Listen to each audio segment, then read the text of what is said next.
உக்ரைனுக்கு அர்ஜென்டா 2.5 லட்சம் வீரர்கள் தேவை. அடிஷ்னலா தேவை இப்ப இருக்கிறத விட. அப்பதான் இப்ப போர்ல இருக்கக்கூடிய போக்க அப்படியே மாத்தி போட முடியும். டர்ன் த டைடும்பாங்க இல்லையா? ஸோ மாத்த முடியும். ஸோ உக்ரைன் வந்து பாத்தீங்கன்னா கொஞ்சம் இன்ஃபீரியரா இருக்காங்க. அதாவது கொஞ்சம் குறைச்சலா இருக்கிறாங்க இன்ஃபீரியரா ரஷ்யாவோட கம்பேர் பண்ணும்போது. அதுவும் ஆட்கள், ஆயுதம், அது போக ஃப்ரண்ட் லைன்ல இருக்கக்கூடிய செக்டார்ஸ், லிமன், செவ்ரோடோனஸ்க்கு, பொக்ரோஸ்க்கு, ஸ்லோவியான்ஸ்க்கு, இந்த பகுதிகள் எல்லாத்துலயுமே வந்து பாத்தீங்கன்னா அதிகப்படியான ஆட்கள் தேவை. ஏன்னா இப்ப ரஷ்யா அந்த பகுதிகளில் அதிகமா கான்சென்ட்ரேட் பண்ணிருக்காங்க. அதனால அர்ஜென்டா 2,50,000 வீரர்கள், 2,00,000 பேர் வந்து பாத்தீங்கன்னா வீரர்கள் இமீடியட்டா சேர்த்தணும். அப்பதான் உக்ரைனுக்கு ஏதோ களத்துல செய்யறதுக்கு வாய்ப்புகள் உண்டு. அதுவும் சும்மா புடிச்சிட்டு போய் இந்த ரோட்ல இருக்கிறவங்க அந்த மாதிரி ஆளுங்கெல்லாம் புடிச்சிட்டு போனா 2,500,000 பேர் கிடைச்சிச்சு அதனால ஜெயிச்சிருவாங்களான்னு கேட்டேன். இல்ல, வீரர்கள், ட்ரெயின்டு வீரர்கள் வேணும். சிவிலியன்ஸ் இல்ல, பிடிக்கப்பட்ட சிவிலியன்ஸ்ல ட்ரெயின்டு வீரர்கள் வேணும். ஸோ இந்த ஒரு காரணத்தினாலதான், அதுவும் குறிப்பா இந்த அர்பன் ஏரியா, இந்த புறநகரங்கள்னு சொல்லுவாங்க இல்லையா, வில்லேஜஸ், டவுன்ஸுக்கு பக்கத்துல இருக்கக்கூடிய புறநகரங்கள், பொக்ரோஸ்க், மெர்னோகிராடு, ஹுலைபோல், இந்த பகுதிகள்லாம் வந்து பாத்தீங்கன்னா ரஷ்யா முன்னேறிட்டே இருக்கிறாங்க. அதனால கட்டுப்பாட்டுக்குள்ள வச்சிருக்காங்க. இது மேலும் மேலும் பின்னடைவுகளை ஏற்படுத்துது. ஸோ இந்த ஜாப்ரோசிஷா டைரக்ஷன்ல வந்து பாத்தீங்கன்னா அதிகப்படியான ட்ரோன்கள், இந்த காமிகாசி ட்ரோன்கள்லாம் ரஷ்யா 5,000 தாண்டி யூஸ் பண்ணிட்டு இருக்கிறாங்க அப்படிங்கிறது பாக்குறோம்.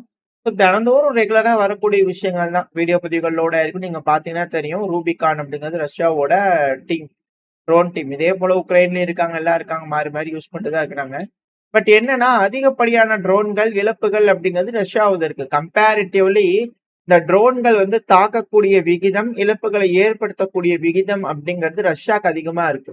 இப்போ 10 ட்ரோன்களை யூஸ் பண்ணி இழப்புகளை 5 பேர்த்துக்கு ஏற்படுத்துறாங்க, 5 ஆயுதங்களுக்கு ஏற்படுத்துறாங்க அப்படிங்கும் போது ரஷ்ய தரப்புல இருந்து அவங்க 3 இல்ல 2 தான் வருது அப்படிங்கிறது போல செய்திகள்.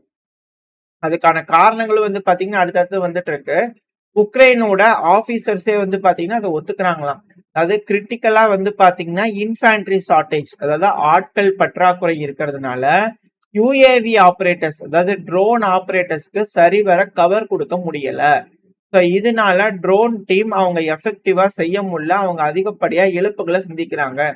நான் முன்னாடி வந்துடுறாங்க ரஷ்யா ஃப்ரண்ட் லைன்ல. இப்ப அங்க இருக்கக்கூடிய ட்ரோன் டீம் பின்வாங்கணும்.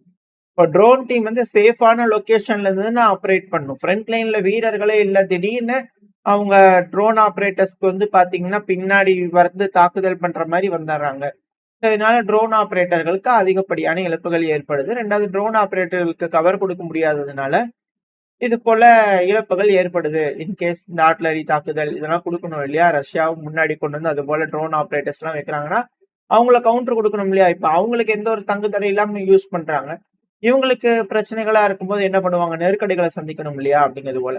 இது வந்து முன்னாள் நாட்டோவோட கமாண்டர் யூரோப்ல இருப்பாங்க இல்லையா, பிலிப் பெரெடோலோவ் அவர்கள், அவர் என்ன நோட் பண்ணிக்கிறாருன்னா, மிக முக்கியமான விஷயம் ஆட்கள் இல்லாத காரணத்தினாலே உக்ரைன் தோத்துட்டாங்க. ரஷ்யா வந்து பாத்தீங்கன்னா ஏற்படக்கூடிய இழப்புகளுக்கு அவங்க கிட்ட இருக்கக்கூடிய ரிசர்வ்ஸை கொண்டு வந்து காம்பன்சேட் பண்றாங்க. ஆனா உக்ரைனால முடியல அப்படிங்கிற சொல்றாங்க. அதாவது ஒரு டேர்ம் மீட் கிரைண்டர் அப்படிங்கிறது போல ரொம்ப பிரபலமா இருந்துச்சு. அது பைடன் அவர்களோட இறுதி காலகட்டம், அதாவது அதிபரா இருந்தார் இல்லையா, அந்த டைம்ல சொல்ல வந்தேன். அந்த டைம் எண்டிங் டைம்ல வந்து பாத்தீங்கன்னா இந்த மீட் கிரைண்டர் வேர்டு வந்து பாத்தீங்கன்னா அதிகப்படியா யூஸ் பண்ணிட்டு இருந்தாங்க.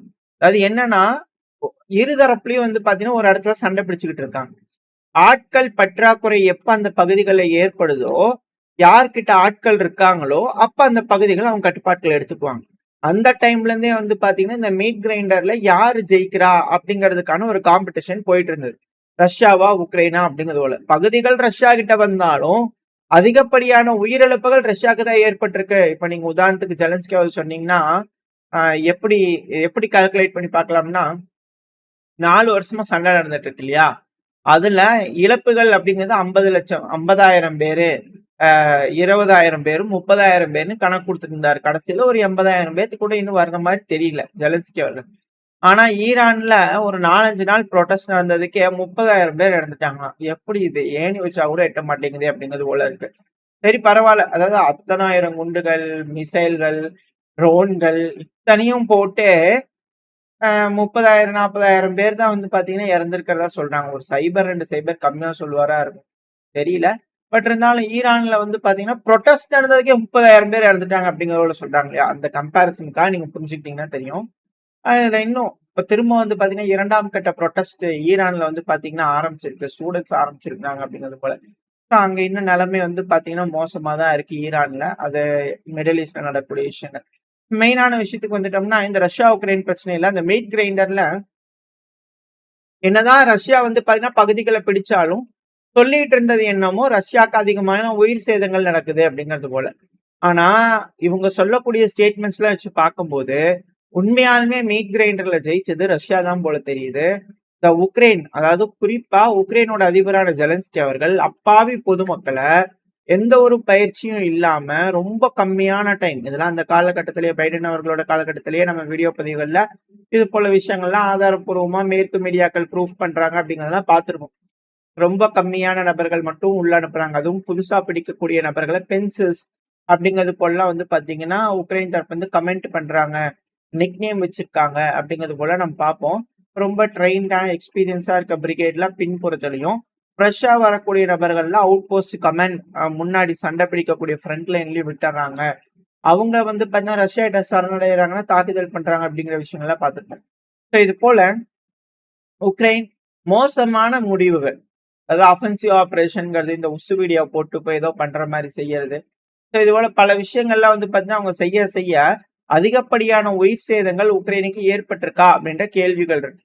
அந்த ஒரு காரணத்தினாலதான் வந்து பாத்தீங்கன்னா இப்ப உக்ரைனுக்கு ஆள் பற்றாக்குறையா அப்படின்ற கேள்விகள் வருது.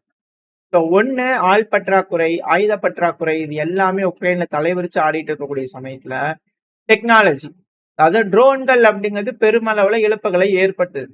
அந்த ட்ரோன்களை இன்டர்செப்ட் பண்ணணும், நம்ம நாட்டுக்குள்ள எனர்ஜி இன்ஃப்ராஸ்ட்ரக்சர் எல்லாம் ப்ரொடெக்ட் பண்ணணும், மக்கள் வாழும் பகுதியை ப்ரொடெக்ட் பண்ணணும்னா சீப்பா எஃபெக்டிவான வழி என்ன? என்னதான் லேயர் டிஃபென்ஸ் சிஸ்டம், மிசைல் ஏவுது, ட்ரோன் ஏவுதுனாலும் சீப்பான சிஸ்டம் என்ன அப்படிங்கிறது போல கேள்விகள். இதை வந்து பாத்தீங்கன்னா கொஞ்சம் நாளாவே நம்ம இதை பார்த்துட்டு இருப்போம். இது போல துப்பாக்கி மாதிரி இருக்கக்கூடிய இதெல்லாம் லான்ச் பண்ற மாதிரி இன்டர்செப்ட் ட்ரோன் உக்ரைன் வந்து பாத்தீங்கன்னா இது யூஸ் பண்ணிட்டு இருக்காங்க, கை கொடுக்குது, நல்லா இருக்குது, சாகி ட்ரோன்களுக்காகவே ஸ்பெஷலா செஞ்சது அப்படிங்கிற சொல்லிட்டு இருந்தாங்க இல்லையா? இப்போ ரஷ்யா வீடியோ பதிவுகள் போட ஆரம்பிச்சிருக்காங்க. இன்டர்செப்டார் ட்ரோன்கள் ரொம்ப அதிக அளவுல கை கொடுக்குது. ட்ரோன் ஆப்ரேட்டரோட பார்வையில இருந்து வந்து பாத்தீங்கன்னா எல்கா ஏர் டிஃபென்ஸ் சிஸ்டம் ட்ரோன் வந்து பாத்தீங்கன்னா காமிகாசி ட்ரோன்கள் எப்படி ஒரு தடவை ஏவி விட்டாங்க அப்படின்னா அது போய் ஒரு பகுதிகளில் விழுந்து வெடிக்கும். அதை காமிகாசி ட்ரோன்கள் சொல்லுவாங்க. ஸோ உக்ரைனோட காமிகாசி ட்ரோன்களை ரஷ்யாவோட ட்ரோன்கள், வோல்கா ட்ரோன்கள் வந்து பாத்தீங்கன்னா டவுன் பண்ணுது. அதுவும் பெல்கிராட் ரீஜியன்ல அப்படிங்கிறது போல வீடியோ பதிவுகள் விட்டுருக்காங்க. கையில சும்மா துப்பாக்கி மாதிரி லான்ச் பண்ணோம்னா அதுவே ட்ரோனை போய் வந்து பண்ண ப்ரெடிக்ட் பண்ணி அடிச்சிருது அப்படிங்கிறது போல.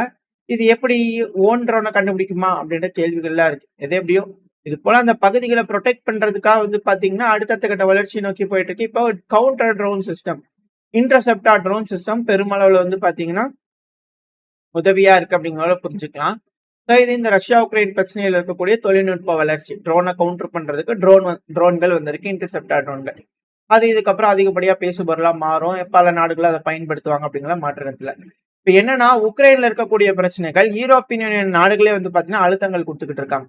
அதுல மிக முக்கியமா வந்து பாத்தீங்கன்னா ஹங்கேரி, ஸ்லோவாக்கியா. அதனால உக்ரைன் தரப்புல இருந்து வந்து பண்ண வேண்டுகோள் வச்சிருக்காங்க யூரோப்பியன் கமிஷனுக்கு. ஏங்க அவங்கதான் ஆயில் வேணும்னு கேக்குறாங்கல்ல, ஆல்டர்னேட்டிவா ஏதாவது இந்த ஸ்லோவாக்கியாக்கா ஹங்கேரிக்கு ஏதாவது பண்ணி கொடுங்களேன். சும்மா எங்களை வந்து பாத்தீங்கன்னா அவங்க பிளாக்மெயில் பண்ணிட்டே இருக்கிறாங்க.